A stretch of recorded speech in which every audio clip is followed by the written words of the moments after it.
हरियाणा में इस समय लगातार जो है अलग-अलग पार्टियों की तरफ से अपनी-अपनी पार्टी को स्ट्रॉन्ग करने में लगे क्योंकि जिस तरीके के चुनावों के नतीजे जो है इस बार विधानसभा में आए तब हर पार्टी के लिए कि 5 साल बाद किस तरीके से अब जो है हरियाणा में जो है एक बार फिर से वापसी करनी क्योंकि भाजपा सरकार ने जाहिर है इतिहास रचा था। इस समय हमारे साथ जो इनेलो के विधायक अर्जुन चौटाला मौजूद है। अर्जुन सर, सबसे पहले तो सवाल ये है कि पार्टी को स्ट्रेंथन करने के लिए दोबारा से, क्योंकि 2005 के बाद सत्ता में नहीं आना लंबा अरसा हो चुका है, अब आप ही के ऊपर दामोदार है सारा, किस तरीके से आप काम कर रहे हैं? देखिए जी, सबसे पहली चीज़ हमारा जो संगठन है, क्योंकि जैसे आपने बताया 2025 से सत्ता में नहीं आए, तो आज के दिन बहुत ऐसा युवा है जिसको चौधरी ओम प्रकाश चौटाला जी ने अपने कार्यकाल में क्या काम किए थे शायद उसका ज्ञान ना हो। सबसे पहली चीज़ हमारा एक फ़र्ज़ बनता है कि हमारी जो विचारधारा है और हमारे कार्यकाल में किए गए जो काम है वो जनता तक पहुंचाने का हम काम करें। आपको बड़ी हैरानी होगी कि आज लगभग 60 ऐसी स्कीम्स है जो भारतीय जनता पार्टी इस प्रदेश के अंदर चला रही है। उन 60 में से 40 ऐसी स्कीम्स हैं जो चौधरी ओम प्रकाश चौटाला जी ने 2000 में शुरू करी थी, अब उनका नाम बदल दिया गया है। तो ये एक बड़ी आज के दिन ज़रूरत है। आज के दिन इंफॉर्मेशन का ज़माना है। हमारा ये प्रयास है कि वो जो कार्यकाल है उस कार्यकाल के जितने काम हुए हैं वो हम जन जन तक पहुंचाने का काम करें। और दूसरी चीज़, क्योंकि चौधरी ओम प्रकाश चौटाला जी स्वयं अब हमारे बीच नहीं रहे, अब संगठन को वो मजबूती जो उन्होंने दी थी वो मजबूती देना आज के दिन बहुत ज़रूरी है और उसके ऊपर हम लगातार काम कर रहे हैं। आपके लिए सबसे बड़ा चैलेंज जब आप लोगों के बीच में जाते हैं, क्योंकि दो विधायक, जहां एक तरफ सत्ता की पूरी सरकार है, कांग्रेस में भी 37 एमएलए है, आपकी कितनी बड़ी जिम्मेदारी भी हो जाती है और कितना बड़ा आपको लगता है कि चैलेंज होता है लोगों के बीच में जाना, फिर से वही विश्वास जीतना और एक बार फिर से चौटालास को आगे लेके जाना, क्योंकि अब आप ही के ऊपर है सारी चीज़। देखिए, चैलेंज नहीं है। उसका कारण ये है कि आज आज वाकई हरियाणा की जनता ने एक्सेप्ट कर लिया कि अगर विपक्ष की भूमिका किसी ने निभाई है तो इंडियन नेशनल लोकदल ने निभाई है। हम जब विधानसभा का सेशन भी चला तो मैं इकलौता विपक्ष का विधायक था जो पूरे सेशन में बैठा। एक सिंगल सीटिंग मैंने नहीं मिस करी। एक कांग्रेस वाले तो उठ के भाग गए थे सारे, होली मनाने के चक्कर में बहाना मार गए। इनके पास कोई मुद्दा नहीं और नहीं, और आज इनके अंदर इतना सब्र नहीं है इन लोगों के अंदर कि जो विधानसभा चलती है ना, ये जनता का पैसा लगता है इसमें। और जब हम विधानसभा में जाते हैं, ये तो आज तो सारे वीआईपी बन गए, एमएलए बन गए ना सारे। तो स्टिकर लगा लिया, गाड़ी पे झंडा लगा लिया, बाहर पुलिस वाले सलूट मारते हैं इनको, और ये तो अंदर चले जाते हैं। वो जवान लड़के हैं जो बाहर सिक्योरिटी करते हैं, 8-8 घंटा धूप में खड़े रहते हैं। ये किस लिए खड़े हैं? ये ताकि जनता का वो सेशन है, वो हाउस है, वो चल सके। और इनके अंदर आज इतनी शर्म नहीं है कि तुम जनता का पैसा, ये बार बार कहते हैं आपने जनता का नुकसान करा, ये करा, वो करा, तो तुम भी तो कर रहे हो। तो इन्होंने तो विपक्ष की कोई भूमिका निभाई नहीं है।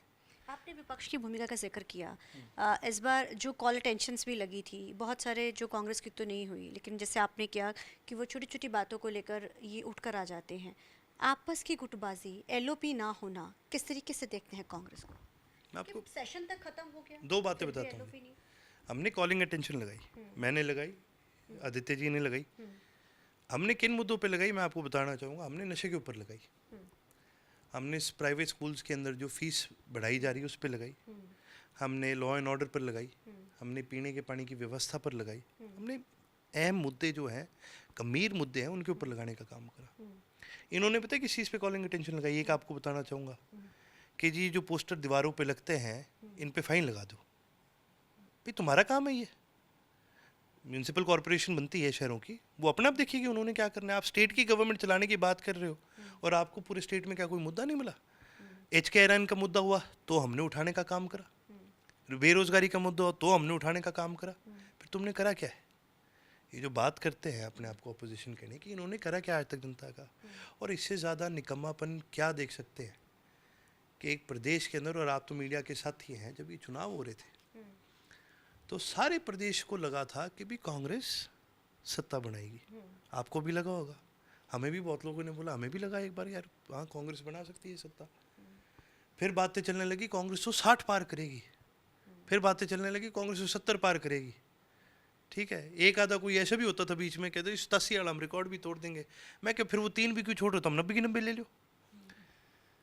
लेकिन असलियत क्या है, ये लोग ग्राउंड से जुड़े हुए नहीं है। और ये लोग उस हवा को कन्वर्ट ही नहीं कर सके। बीजेपी की जब ये 40 सीटें आई थी तब तो इनकी हवा थी, तब तो ये खुद नारा लगाते थे अब की बार 75 पार, तब जाके 40 आई। और अब जब बीजेपी वालों को लग रहा था तुम्हारा कुछ ही नहीं बंटेगा, तब ये 47 ले आए। ये किसकी मेहरबानी है? ये कांग्रेस की मेहरबानी है। लोगों ने इनसे उम्मीद जगाई और इन्होंने उन उम्मीदों के ऊपर खरा उतरने आप की क्या बजाय। मानते हैं सर, कांग्रेस का जैसे आपने जिक्र किया, आप अभी तक जैसे एलओपी भी नहीं, आपसी गुटबाजी, शैलजा वर्सेस सुरजेवाला लगातार कांग्रेस में चलता रहता है। अभी इन्हीं की कल ही एक विधायक ने जो बयान दिया है, उन्होंने भाजपा का जो है तारीफ करते हुए, उन्होंने जो हिसार से विधायक हैं कांग्रेस के, वो तारीफ करते नजर आते हैं, कहते हैं कि हमें तो हाईकमान में बुलाया तक नहीं जाता, लेकिन भाजपा को देखो, वो तो प्रधानमंत्री से मेयर तक भी मिलने जाते हैं। तो उनको कह दो भी तू भी चल जा भाजपा में, फिर क्या करे कांग्रेस में। देखिए, जो लोग ये बात करते हैं और ये सारी चीज़ करते हैं, मैं आपको एक बड़ा कारण बताता हूँ। और ये कांग्रेस की दिक्कत पूरे देश में ही है। क्या होता है जी, आप गुद्दा समझते हैं? गुद्दा क्या होता है? बैल होता है एक, तो हमारे पास एक गुद्दा होया करता था। तो जब वो गुद्दा जवान था ना, ठीक है, वो दिन रात काम करा करता था, दिन रात भागा दौड़ी करता था और बुग्गी लगा दिया करते, चाहे गोबर गिरने जाओ, चाहे चारा लेने जाओ, जो भी कोई काम होते थे सारे वही करता था। और जैसे जैसे उस गुद्दी की उम्र बढ़ती गई, बुजुर्ग होता गया, फिर जी उसको धक्का दे लो, उसके लठ मार दो, ठीक है, उसको खींचो करो जो मन में आए करो, पर वो चलता नहीं था, वो बेचारा बुजुर्ग हो गया था। अब क्या है, कांग्रेस में सारे बुजुर्ग बैठे हैं, ठीक है, इनको धक्का दे दो, इन्हें गाड़ काट लो, ठीक है, इनको हाईकमांड बुला ले, इनको कुछ कर ले, ये हिलेंगे नहीं। देखो जी, ये ऐसे लोग हैं जो सत्ता में रह लिए, इन लोगों ने पैसे भी कमा लिए, अपना घर बसा लिया, अपने बच्चे बसा लिए, और अब ये डरते हैं ईडी से। और जब आदमी डरने लग जाता है ना, फिर वो दाव में आ जाता है, वो किसी काम का नहीं आप रहता। ईडी की कार्रवाई को किस तरीके से देखते हैं? देखिए जी, ईडी जिस कारण से ईडी इस देश में आया था, सोच तो बड़ी अच्छी थी भी, काला धन पे रोक लगाई जाएगी। लेकिन आज के दिन क्या है, अगर आप इसकी लीगैलिटी में जाएंगे तो अभी तक ईडी के खुद के जो लॉज हैं वो कॉन्क्रीट नहीं है। किसी स्टेट में अलग तरीके से ऑपरेट करती है, किसी स्टेट में अलग तरीके से करती है, और उसका कारण है सरकार कभी भी नहीं चाहेगी कि ईडी जैसी चीज़ भाई उनके कंट्रोल से बाहर चले जाए। सरकार कभी भी नहीं चाहेगी कि ईडी जैसी एजेंसी इंडिपेंडेंट हो जाए। जैसे हम सीबीआई को एक इंडिपेंडेंट एजेंसी मानते हैं, हम ईडी को इंडिपेंडेंट एजेंसी नहीं मानते, क्योंकि सरकार की दखल अंदाजी है। आप ये बात मानते हैं सर कि जो आरोप लगाए जाते हैं कि जहाँ पर भी इलेक्शंस है, चाहे नहीं भी, लेकिन ईडी अपना काम करती है कि भाजपा कहती है, ये आरोप लगातार लगते हैं, लेकिन भाजपा ये, चाहे भी नेशनल हेराल्ड का मामला भी बहुत ज़्यादा है, हालांकि काफ़ी जो विरोध है कांग्रेस ने किया इस मामले को लेकर, आप क्या मानते हैं कि कार्रवाई जो ईडी की, क्योंकि ईडी पर तो ही सारे सवाल खड़े होने लग गए हैं? देखिए जी, यही तो मैं आपको बोल रहा हूँ ना, ये सवाल क्यों खड़े होते हैं, क्योंकि आज हम सच्चे मन से कोई ये नहीं कह सकता कि ईडी ट्रूली इंडिपेंडेंट है। और जब तक कोई एजेंसी ट्रूली इंडिपेंडेंट ना हो, देखिए जी, ना तो उस पर विश्वास होता। अब यूँ है जी, सीधी सी बात है, अगर मैं 10 बार चोरी करी और 11वीं बार मेहनत से कमा के ले आया, आप विश्वास कर लोगे कि ये मेहनत की कमाई है?